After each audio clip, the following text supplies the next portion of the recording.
Est-ce que tu veux plus de goût dans ta cuisine et dans les plats que tu fais? Bienvenue dans la mienne, je suis Catherine Piette et je suis chef.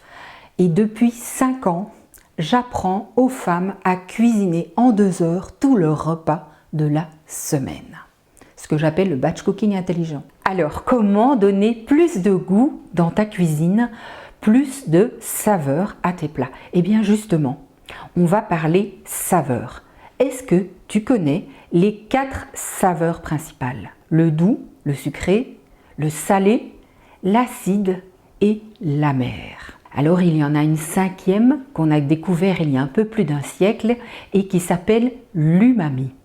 L'umami, qui veut dire délicieux en japonais, c'est la saveur bouillon ou la saveur viande, si tu veux, caractérisée par ce petit goût que l'on trouve notamment dans le parmesan, les tomates séchées, les champignons séchés, le tamari, la sauce soja, etc.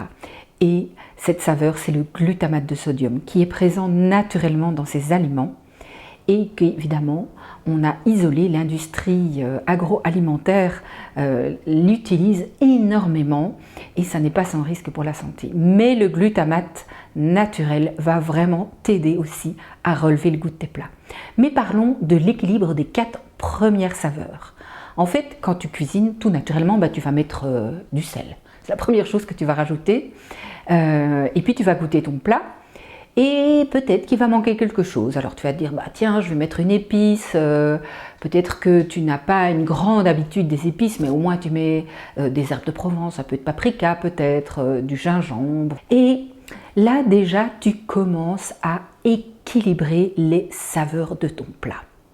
Parce que si tu veux, le gingembre, il a une saveur piquante, c'est vrai, mais aussi très acidulée. Et cet acide va équilibrer ta saveur.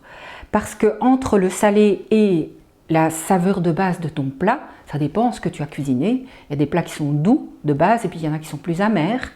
Il y en a d'autres plus acides, comme la tomate par exemple.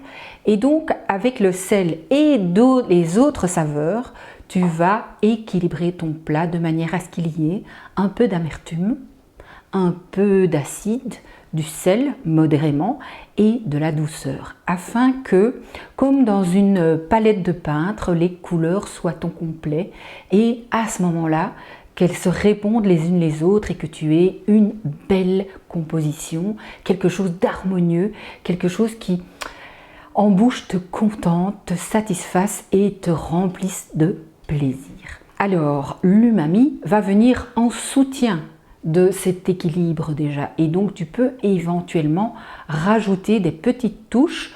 C'est pour ça que le parmesan donne si bien dans les plats, même si on ne le sent pas.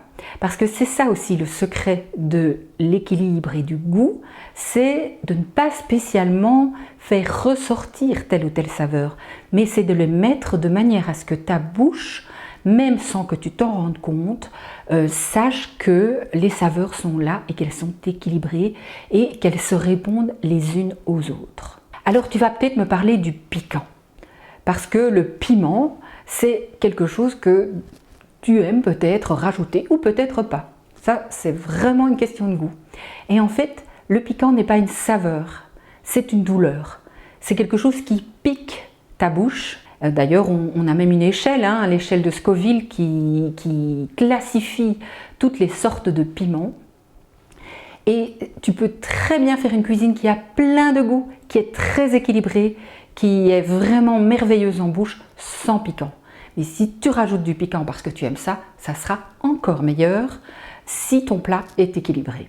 Alors, tous ces secrets, plus comment utiliser les épices, plus quels sont les ingrédients à avoir dans mon placard à épices pour justement pouvoir équilibrer. Quelles sont les épices acidulées, les épices douces, les épices amères qui vont pouvoir équilibrer mon plat, et même des ingrédients que tu as à ta disposition comme le café, le cacao, les pommes, le sucre, le miel, tout ça peut venir dans tes plats salés pour rajouter de la saveur et équilibrer les goûts.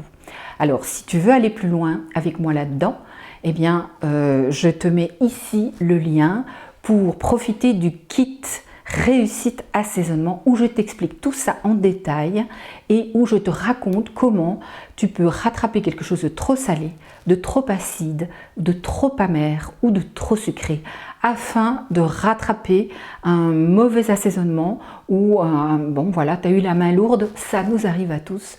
Et comment est-ce que tu peux rattraper ça pour que ton plat soit vraiment délicieux, pas seulement mangeable, délicieux. Ben voilà, je te laisse le lien et je te dis à bientôt. Salut!